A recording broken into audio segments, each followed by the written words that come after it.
मोमिनीन कराम मौला अली अलैहिस्सलाम के पास आके एक शख्स ने कहा था, या अली, हम अल्लाह की बारगाह में दुआ कैसे मांगें जिसमें दुनिया और आखिरत की हर चीज़ मिल जाए। तो मौला अली अलैहिस्सलाम ने फरमाया, ए बंदा खुदा, तुम अल्लाह से ऐसी माफ़ी मांगो जिसके बाद गुनाह की गुंजाइश ना हो। तुम अल्लाह से ऐसी खुशी मांगो जिसके बाद तकब्बर ना हो। तुम अल्लाह से ऐसी हिदायत मांगो जिसके बाद गुमराही ना हो। तुम अल्लाह से ऐसी बुलंदी मांगो जिसके बाद पस्ती ना हो। तुम अल्लाह से ऐसी इज्जत मांगो जिसके बाद जिल्लत ना हो।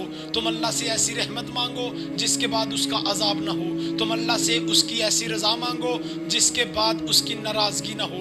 तुम अल्लाह से ऐसा रिज़्क मांगो जिसमें हक हलाली हो। तुम अल्लाह से ऐसी औलाद मांगो जो आपके लिए बाइस फ़ख्र और बाइस इज्जत हो। तुम अल्लाह से ऐसी मौत मांगो जो बाइस मग़फ़रत हो।